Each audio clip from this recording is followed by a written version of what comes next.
सभी कृष्ण भक्त प्रेमियों को जय श्री कृष्ण। राधे राधे राधे राधे राधे राधे। आज श्रीमद् भागवत महापुराण की कथा का शुभारंभ कुछ ही क्षणों में करने जा रहे हैं। इसके साथ ही जो भी दर्शक भक्तगण इसमें जुड़ रहे हैं, कृपया करके वह अपने समूह में शेयर करें, लाइक करें, कमेंट्स करें और राधे राधे अवश्य लिखें। भक्त प्रेमियों की संख्या दिनों दिन बढ़नी चाहिए, मुझे ऐसा अनुमान लग रहा है।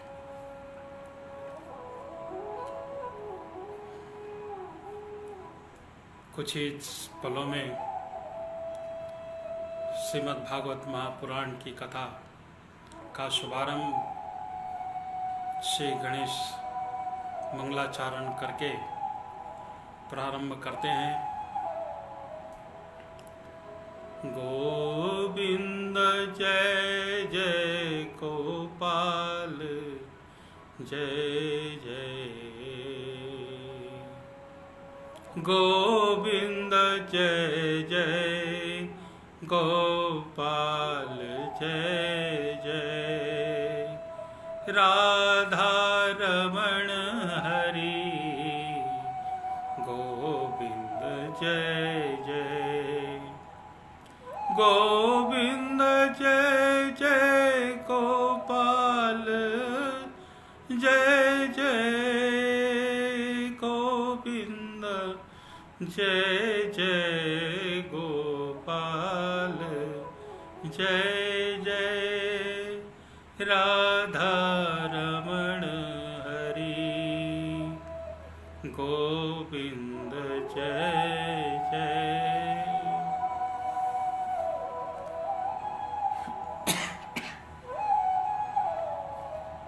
सभी भक्त प्रेमियों से निवेदन, जय श्री राधे कृष्ण जरूर लिखें और अपने ग्रुप में शेयर करें, लाइक करें, कमेंट्स करें।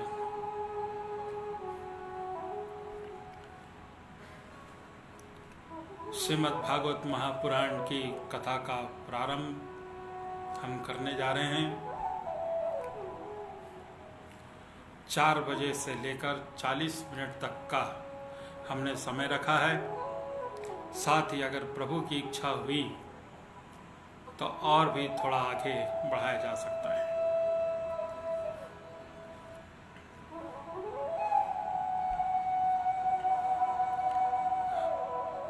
श्री कृष्ण गोविंद हरे मुरारे, हे नाथ नारायण वासुदेवाय, श्री कृष्ण गोविंद हरे मुरारे, हे नाथ नारायण वासुदेवाय, हे नाथ नारायण वासुदेवाय, श्री कृष्ण गोविंद हरे मुरारे, हे नाथ नारायण वासुदेवाय।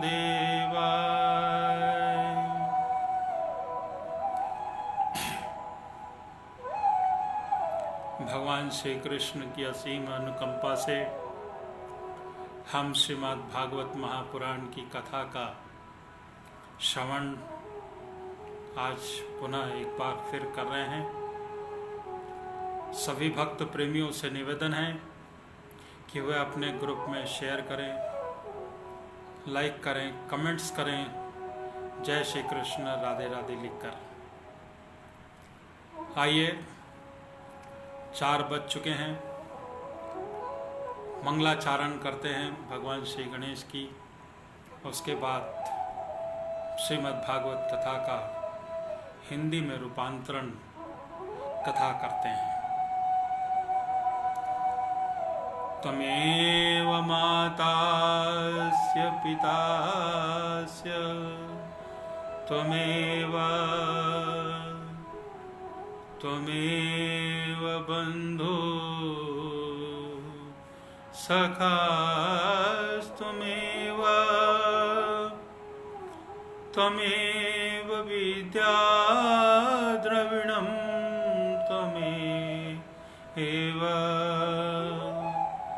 त्वमेव सर्वं मम देव देवाय। मंगलं भगवान् विष्णु मंगलं गरुडध्वज मंगलं पुण्डरीकाक्षाय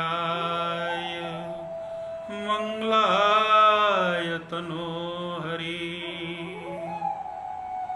वक्रतुंड महाकाय सूर्यकोटि संप्रभ निर्विघ्नं कुरुर्मदेव सर्वकार्येषु सर्वदा।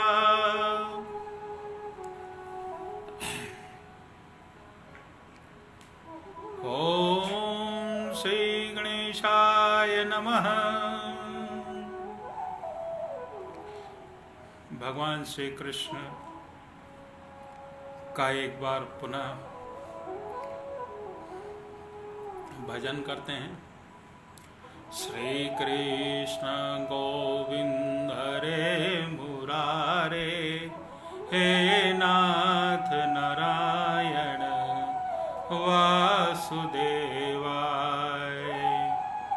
श्री कृष्ण गोविंद हरे मुरारे हे नाथ नारायण वासुदेवाय।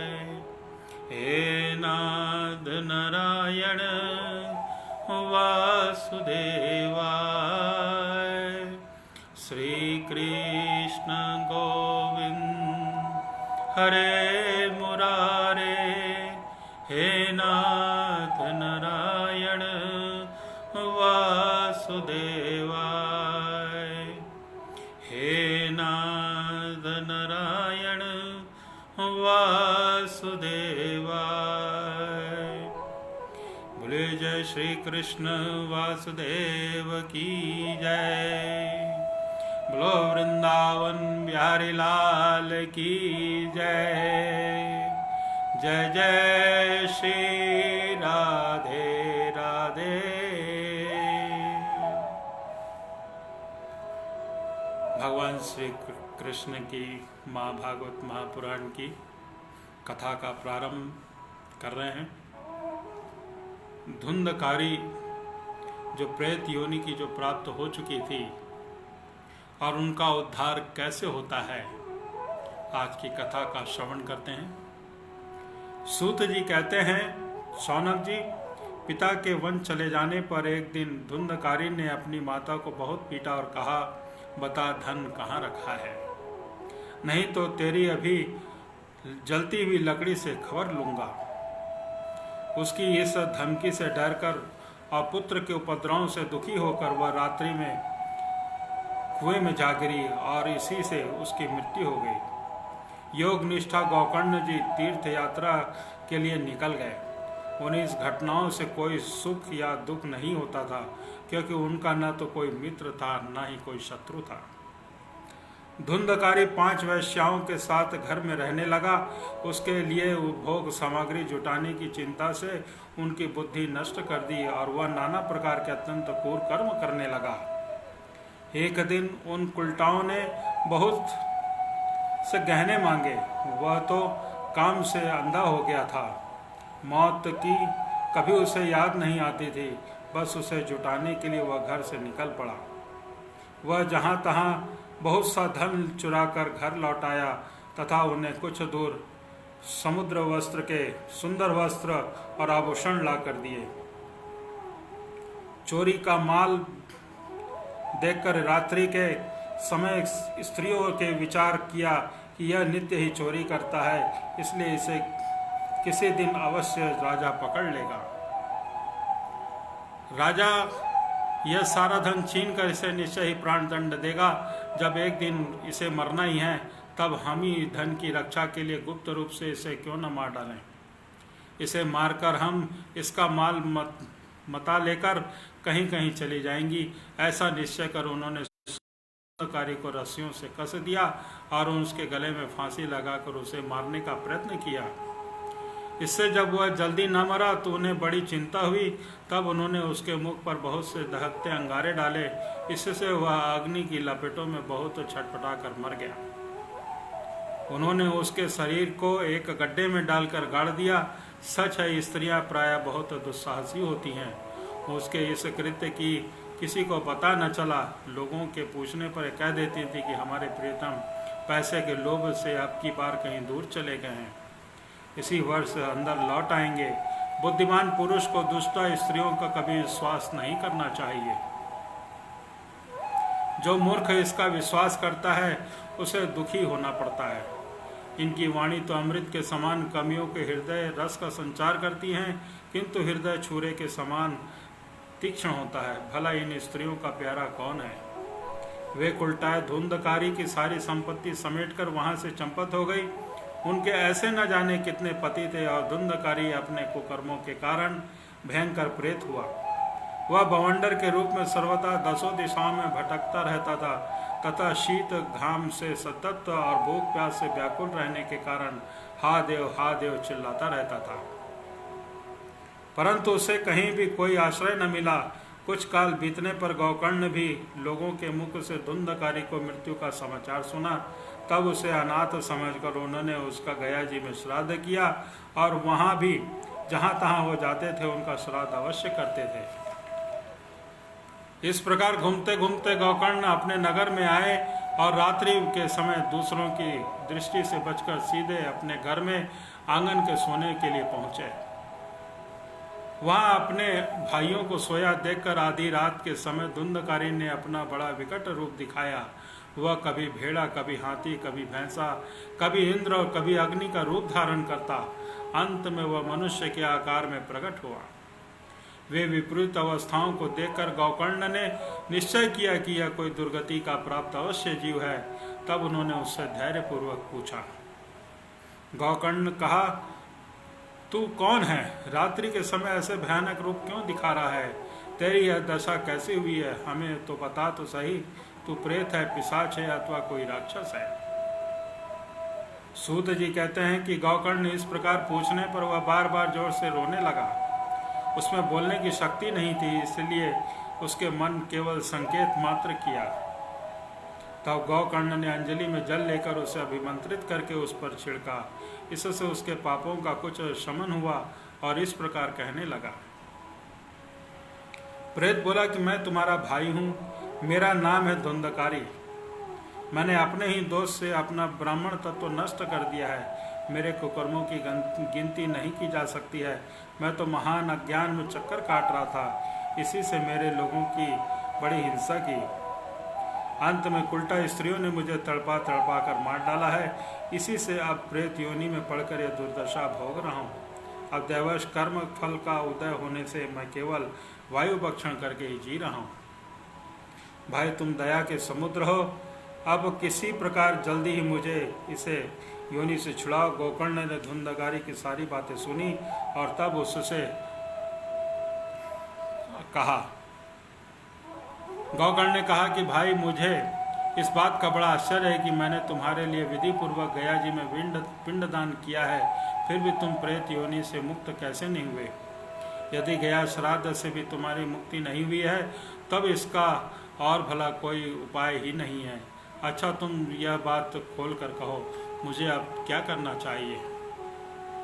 प्रेत ने कहा, मेरी मुक्ति सैकड़ों गया श्राद्ध करने से भी नहीं हो सकती है।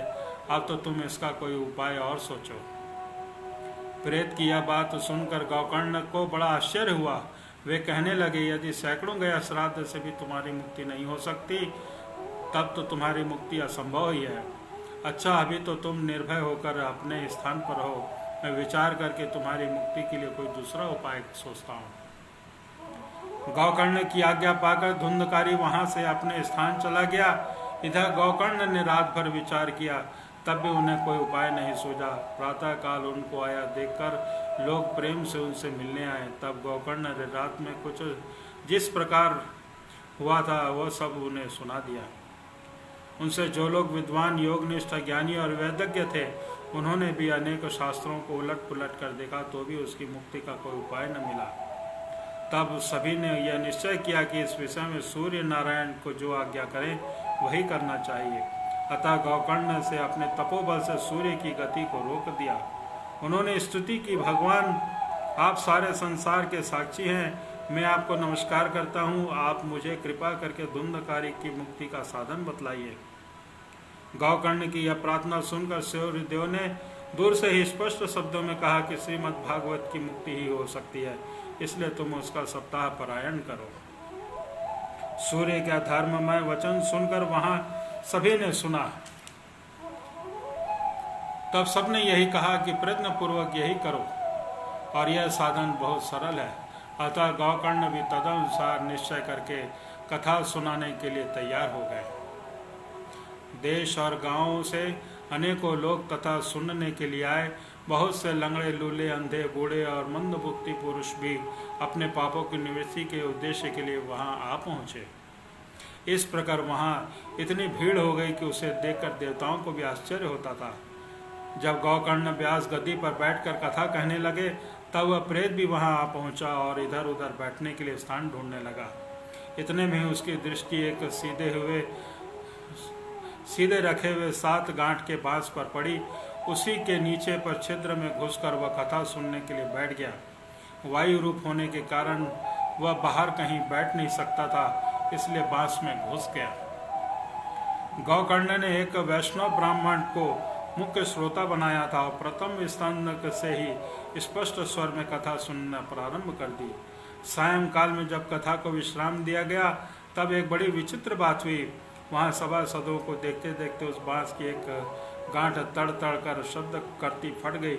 इसी प्रकार दूसरे दिन सायंकाल दूसरी गांठ फटी, तीसरे दिन उसी समय तीसरी।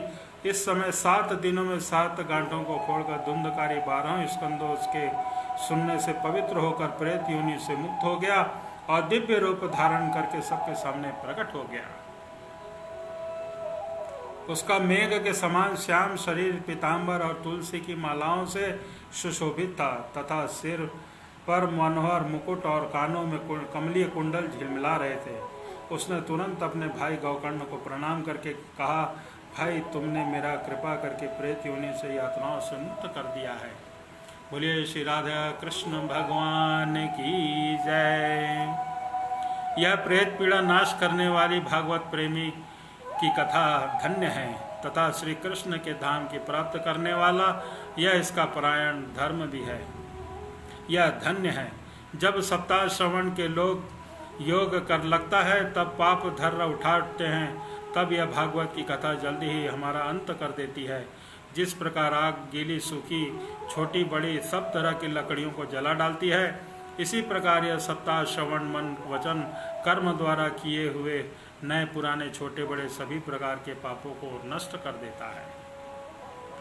विद्वानों ने देवताओं की सभा में कहा कि जो लोग इस भारतवर्ष में श्रीमद् भागवत की कथा नहीं सुनते, उनका जन्म वृथा ही है। भला मोह लोभ लालन पालन करके यदि इस अनिश्चित शरीर को हष्ट पुष्ट और बलवान भी बना लिया जाए और श्रीमद् भागवत की कथा सुनना भी नहीं, इसका क्या लाभ है। अस्थियां इसे शरीर की आधार स्तंभ है, नस नाड़ी रूप रस्सियों से बंधा हुआ है। ऊपर से इस पर मांस और रक्त थोपकर इसे चढ़ में बंध दिया गया है। इसके प्रत्येक अंग में दुर्गंध आती है, क्योंकि यह तो मल मूत्र का भांडी है। वृद्धावस्था और शोक के कारण यह परिणाम में दुख में ही है। रोग का तो यह घर ही ठहरा। यह निरंतर किसी न किसी काम की कामना से पीड़ित रहता है। कभी इसकी तृप्त नहीं होती, इसी कारण किए रहना भी इसका भारी है। इसके रोम रोम में दोष भरे हुए हैं और नष्ट होने से इसे एक क्षण में भी नहीं लगता। अंत में यदि इसे गाड़ दिया जाता है तो ये कीड़े बन जाते हैं और कोई पशु खा जाता है, यह निष्ठा हो जाता है और अग्नि में जला दिया जाता है तो भस्म ढेरी हो जाता है। ये तीनों ही इसकी गतियाँ बताई गई हैं। ऐसे शरीर मनुष्य अविनाशी फल देने वाला काम क्यों नहीं बना लेता। जो अन्न प्रातः काल पकाया जाता है वह सायंकाल तक बिगड़ जाता है, फिर उसी के रस से पुष्ट हुए शरीर की निम्नता कैसी होती है। इस लोक में सप्ताह श्रवण करने से भगवान की शीघ्र ही प्राप्ति हो जाती है।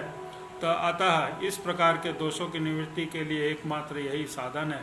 जो लोग भागवत की कथा से वंचित होते हैं वे तो जल में मद बुद्धि और जीवों के मच्छरों के समान केवल मरने के लिए पैदा होते हैं। भला जिसके प्रभाव से जड़ और सूखे हुए बांस की गांठें फट सकती हैं, उसी भागवत कथा का श्रवण करने के लिए चित्त और गांठों का खुल जाना कौन बड़ी बात होती है। सप्ताह श्रवण करने से मनुष्य के हृदय में गांठ खुल जाती है, उसके समस्त संशय छिन्न भिन्न हो जाते हैं और सारे कर्म क्षीण हो जाते हैं। यह भागवत कथा रूप तीर्थ संसार के कीचड़ को धोने से बड़ा ही पट्टू होता है। विद्वानों का कथन है कि जब यह हृदय में स्थित हो जाता है तब वह मनुष्य मुक्ति निश्चित ही समझनी चाहिए।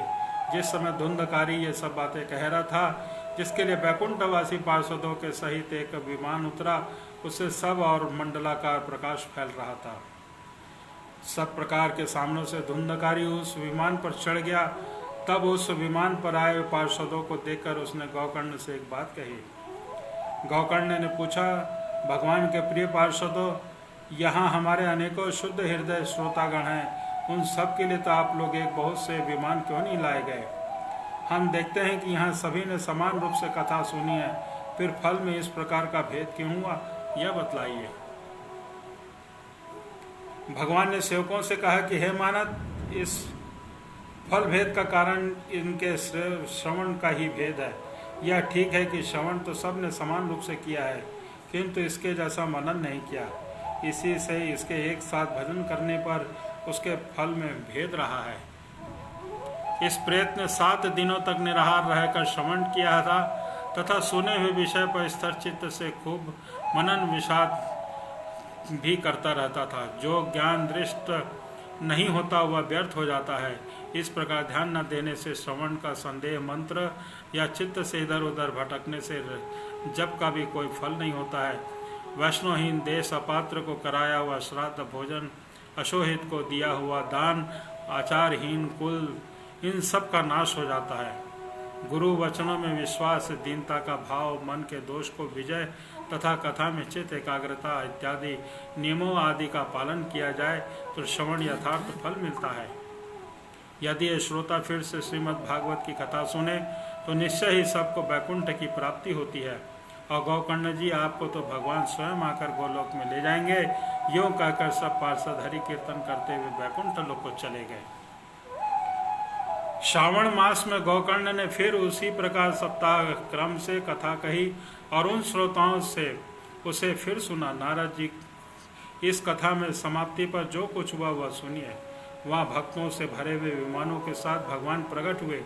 सब ओर से खूब जय जयकार और नमस्कार की ध्वनियाँ होने लगी। भगवान स्वयं हर्षित होकर अपने 5 जंगे शंख की ध्वनि करने लगे तथा उन्होंने गौकर्ण हृदय से लगाकर अपने समान बना लिया। उन्होंने क्षण भर में अन्य सब श्रोताओं को ही मेघ के समान श्याम वर्ण रेशमी पीताम्बरीधारी और किरीट और कुंडल आदि से विभूषित कर दिया। उस गांव में कुत्ते और चंडाल पर्यंत जितने भी जीव थे वे सभी गौकर्ण की कृपा से विमानों पर चढ़ गए तथा जहां योगी जन जाते हैं उस भागवत में भेज दिए गए। इस प्रकार भक्त वत्सल भगवान श्री कृष्ण कथा श्रवण से प्रसन्न होकर गौकर्ण को साथ ले जाने अपने ग्वाल बालों सहित प्रिय गोलोक में चले गए। पूर्व काल में जैसे अयोध्यावासी भगवान श्री राम के साथ साकेत धाम सिधारे थे, उसी प्रकार भगवान श्री कृष्ण उन सब को योगी दुर्लभ गोकुल धाम को ले गए। जिस लोक में सूर्य चंद्रमा सिद्धों के कभी गति नहीं हो सकती है, उनमें श्रीमद् भागवत श्रवण करने से चले गए। नारद जी इस सप्ताह यज्ञ के द्वारा कथा श्रवण करने से जैसा उनका फल संचित होता है उसके विषय में हम आपसे क्यों कहें। अजी जिन्होंने अपने कर्मठ पुट से गौकर्ण की कथा के एक अक्षर का भी पान किया हुए फिर माता के गर्भ नहीं आए, जिस गति को लोग वायु जल और पत्ते खाकर शरीर सुखाने से बहुत काल तक घोर तपस्या करने से और फिर योग अभ्यास से नहीं पा सकते, उसे वे सप्ताह श्रवण से सहज ही प्राप्त कर लेते हैं। इस परम पवित्र इतिहास का पाठ चित्रकूट पर विराजमान मुनीश्वर शांडिल्य भी ब्रह्मानंद में मग्न होकर करते रहते हैं। यह कथा बड़ी ही पवित्र है।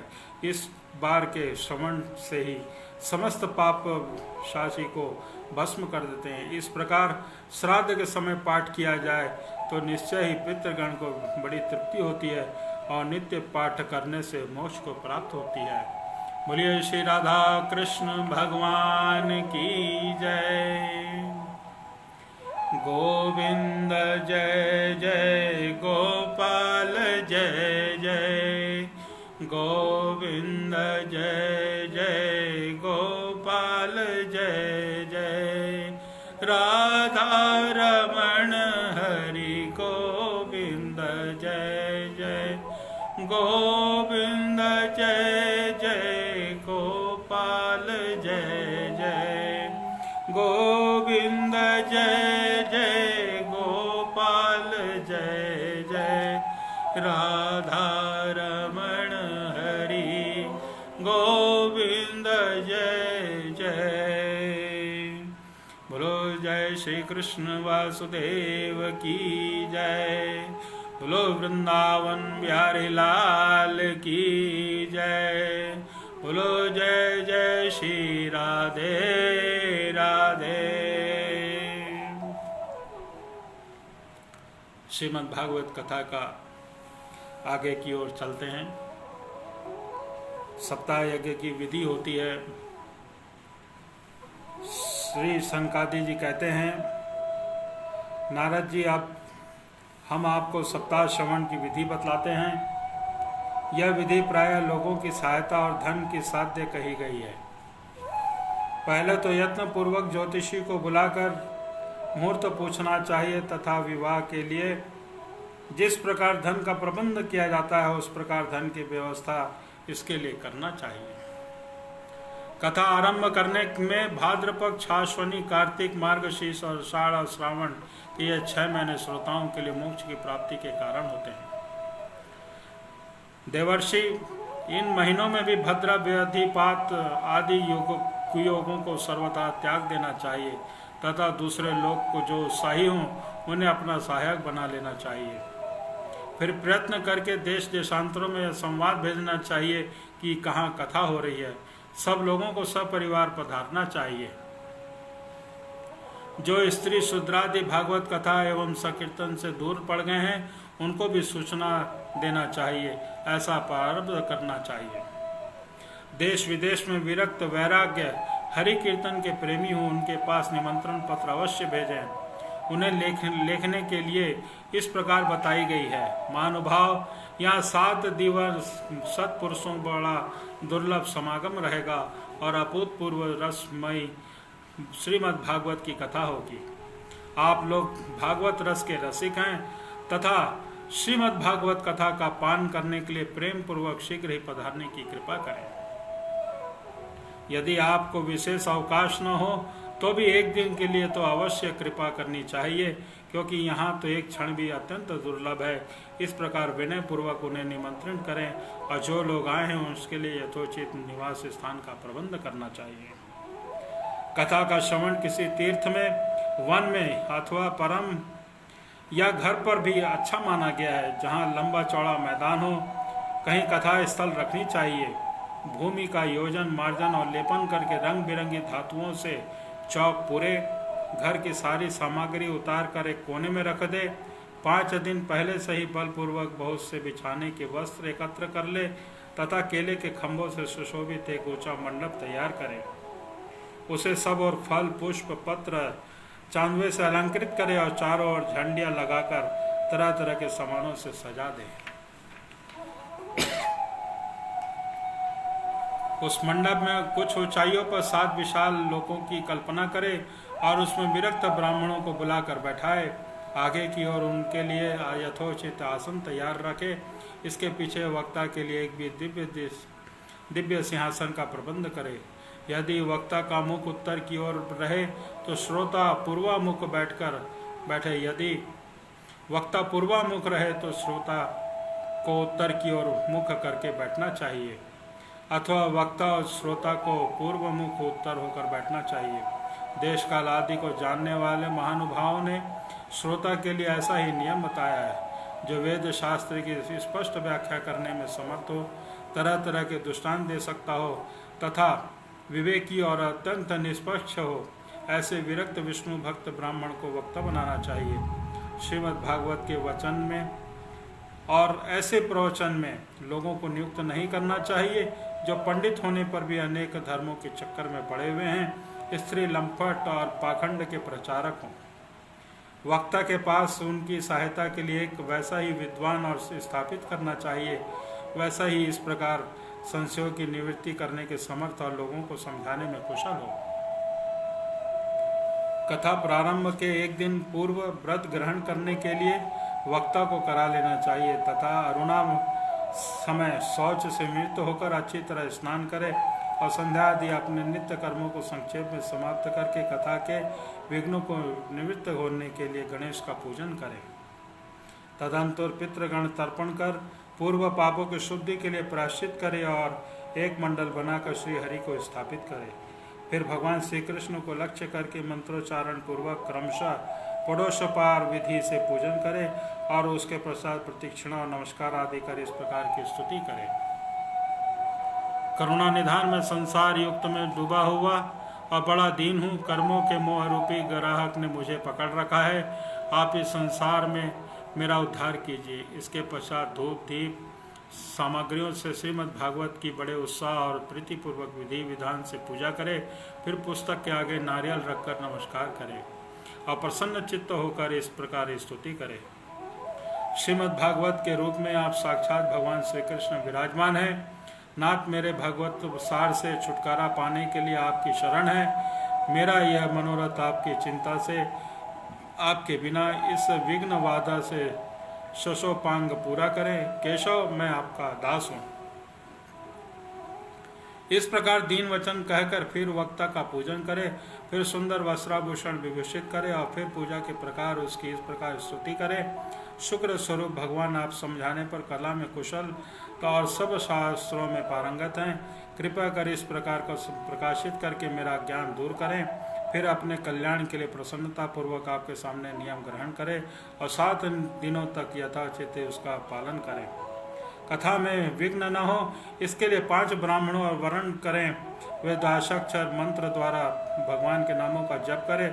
फिर ब्राह्मण अन्य विष्णु भक्त और कीर्तन कराने वालों को नमस्कार करके उनकी पूजा करे और उनकी आज्ञा पाकर स्वयं भी आसन पर बैठ जाए। जो पुरुष लोक संपत्ति, धन, घर और पुत्रादि की चिंता छोड़कर शुद्ध चित्त केवल धाम कथा में ही ध्यान रखता है और इसे श्रवण का उत्तम फल मिलता है। बुद्धिमान वक्ता को चाहिए कि सूर्योदय की कथा आरंभ करके 3:30 पहर तक मध्यम स्वर तक अच्छी तरह कथा बाजे। दोपहर के समय 2 घड़ी तक कथा बंद रखे। उस समय कथा के प्रसंग के अनुसार वैष्णव को ब्राह्मणों के अनुसार गुणों का कीर्तन करना चाहिए। व्यर्थ की बातें नहीं करना चाहिए। कथा के समय मल मूत्र वेग को काबू में रखने के लिए अल्पाहार सुखाकारी होता है। इसके लिए श्रोता केवल एक ही समय हिस्सावान करे। यदि शक्ति हो तो 7 दिन निराहार रहकर सुने और केवल घी दूध पीकर सुखपूर्वक श्रवण करे तथा फलाहार या एक ही समय में भोजन करे, जिससे जैसा नियम सुशोभित हो कर सके वैसे कथा श्रवण करने के लिए ग्रहण करे। मैं तो उपवास की अपेक्षा भोजन करना समझता हूँ, यदि वह कथा श्रवण में सहायक हो। यदि उपवास में श्रवण में बाधा पहुँचती हो तो हम यह किसी का काम नहीं है।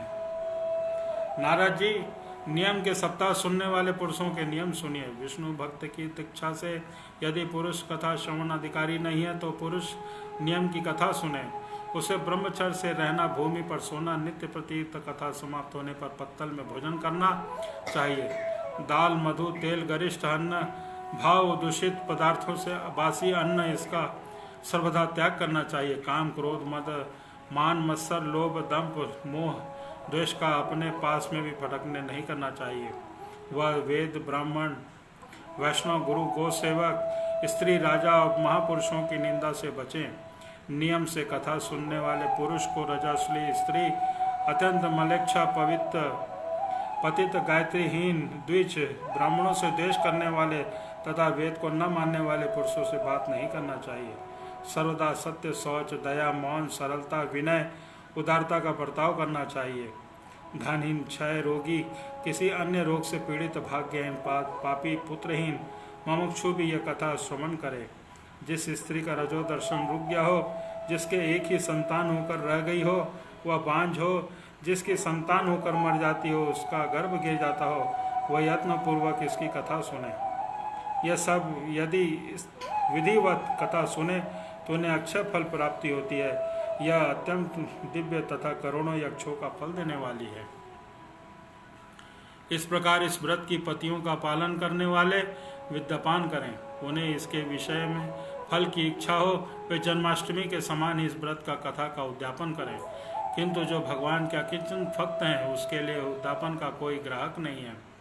वे श्रवण से यह पवित्र हैं, क्योंकि वे निष्काम भगवत प्रेमी होते हैं। फिर 12 ब्राह्मणों और खीर, मधु आदि उत्तम पदार्थ खिलाए गए तथा व्रत की पूर्ति के लिए गौ और सुवर्ण का दान करे। सामर्थ्य हो तो 3 तोले सोने का एक सिंहासन बनाए, उस पर सुंदर अक्षरों की सुंदर लिखी हुई श्रीमद् भागवत की पोथी रखकर उसकी आवाहनी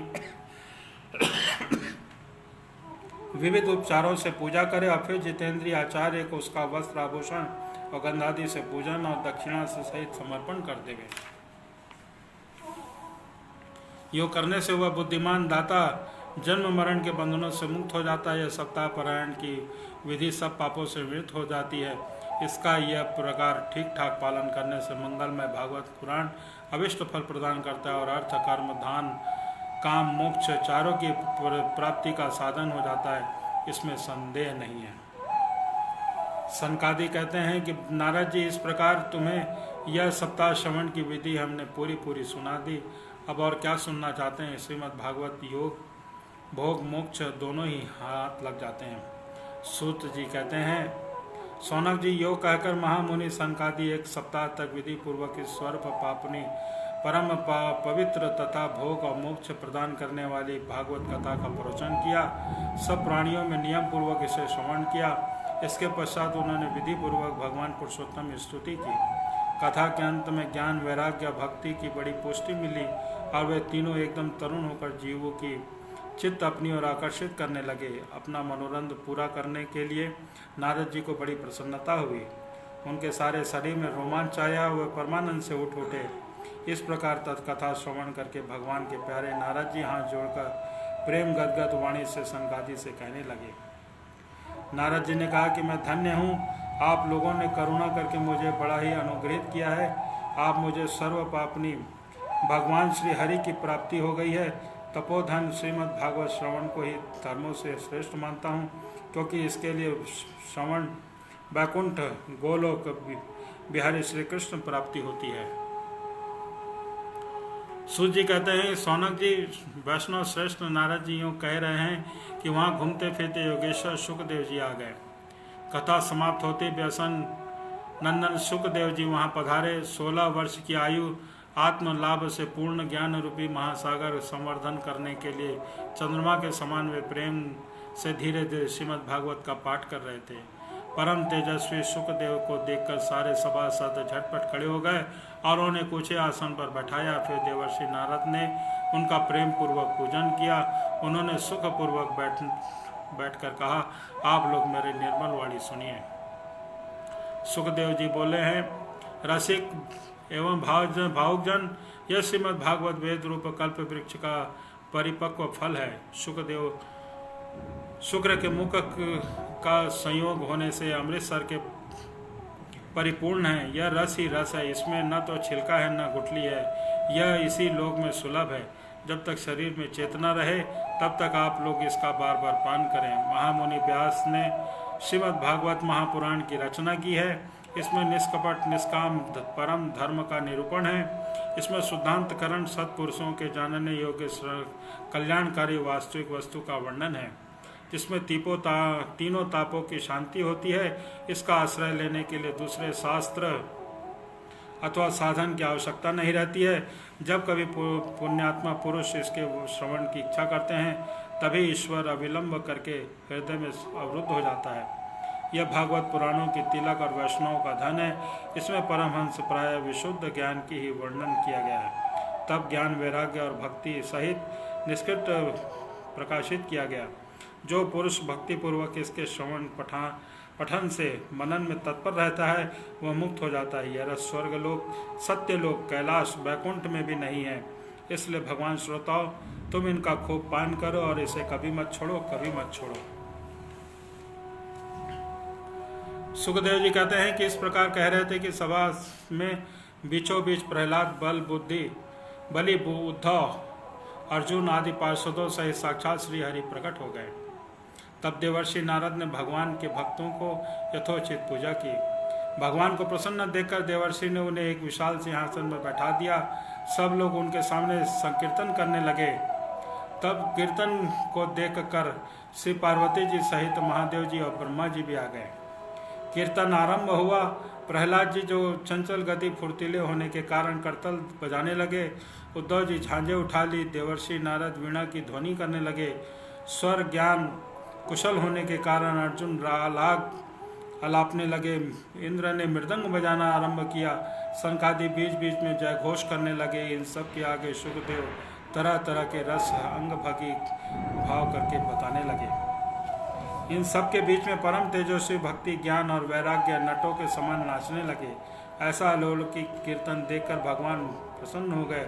इस प्रकार कहने लगे, मैं तुम्हारी इस कथा और कीर्तन से बहुत प्रसन्न हूँ। तुम्हारे भक्ति भाव से इस समय मुझे अवश्य अपने वश में कर लिया है। तुम लोग मुझसे वर मांगो। भगवान की ये वचन सुनकर सब लोग बड़े प्रसन्न हुए और प्रेमाचित्त होकर भगवान से कहने लगे, भगवान, हमारी यह अभिलाषा है कि भविष्य में जहाँ जहाँ भी कथा सप्ताह हो, वहाँ इन पार्षदों सहित अवश्य पधारें। हमारा यह मनोरथ पूर्ण कर दीजिए। भगवान तथास्तु कहकर अंतर ध्यान हो गए। इसके पश्चात नारद जी ने भगवान तथा उनके पार्षदों को चरणों के लिए लक्ष्य का प्रणाम किया। फिर सुखदेव जी आदि तपस्वियों को भी नमस्कार किया। कथामृत का पान करने से लोगों को बड़ा ही आनंद हुआ। उनका सारा मोह नष्ट हो गया। फिर वे सब लोग अपने कथा स्थानों को चले गए। उस समय सुखदेव जी की भक्ति को उनके पुत्रों सहित अपने शास्त्र में स्थापित किया। इसी से भागवत सेवन करने से हरि वैष्णव के हृदय में आ विराजते हैं। जो लोग दरिद्रता के स्वर, दुख, ज्वर में ज्वाला से दग्ध हो रहे हैं, जिन्हें माया पिशाची रौंद डाला है तथा संसार समुद्र में डूब रहे हैं, उनका कल्याण करने के लिए श्रीमद् भागवत सिंहानाद कर रहा है। सौनक जी ने पूछा कि सूत जी, सुखदेव जी राजा परीक्षित को गौकर्ण, धुंधकारी और सनकादि ने नारद जी को किस किस समय यह ग्रंथ सुनाया था, मेरा संशय दूर कर दीजिए। सूत जी ने कहा कि भगवान श्री कृष्ण स्वधाम गमन के बाद कलयुग के 30 वर्ष के कुछ अधिक बीत जाने पर भाद्र पक्ष मास की शुक्ल नवमी को सुखदेव जी को कथा आरंभ की। राजा परीक्षित का कथा सुनने के बाद कलयुग के 200 वर्ष बीत जाने पर आषाढ़ मास की शुक्ल नवमी को गौकर्ण ने कथा सुनाई थी। इसके पीछे कलयुग के 30 वर्ष निकल जाने पर कार्तिक शुक्ल नवमी को सनकादि कथा आरंभ की। निष्पाप सौनक जी, आपने जो कुछ पूछा था उसका उत्तर मैंने दे दिया। इस कलयुग में भागवत की कथा भाव रोग के कारण रामबाण औषधि है। सतजन, आप लोग आदर पूर्वक इस कथा अमृत का पान कीजिए। यह श्री कृष्ण अत्यंत प्रिय और संपूर्ण पापों का नाश करने वाला, मुक्ति का एकमात्र कारण और भक्ति को बढ़ाने वाला है। लोक में अन्य कल्याणकारी साधनों को विचार करने और तीर्थों का सेवन करने से क्या होगा। अपने दूत को हाथ में पाश लिए देखकर यमराज उनके कानों में कहते हैं, देखो, जो भगवान की कथा का वार्ता में मत हो रहे हैं उनसे दूर रहना। मैं औरों को दंड देने की शक्ति रखता हूँ, वैष्णव को नहीं। इस संसार में विषय रूप विषय की आसक्ति के कारण व्याकुल बुद्धि वाले पुरुषों अनेक कल्याण के उद्देश्य से आधे क्षण के लिए भी इस शुक्र कथा रूप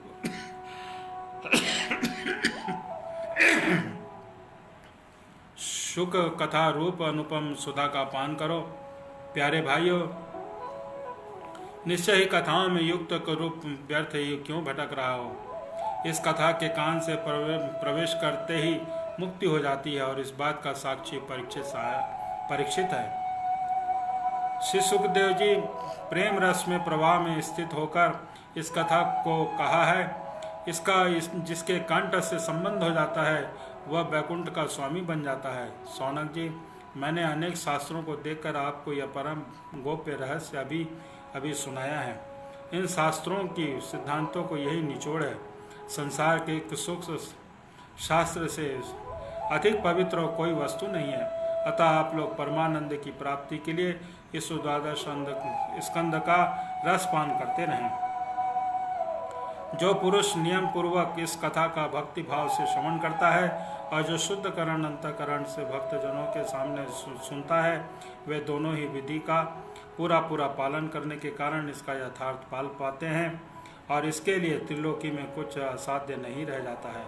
बोलो श्री राधा कृष्ण भगवान की जय। श्रीमद् भागवत कथा का यह पहला अध्याय का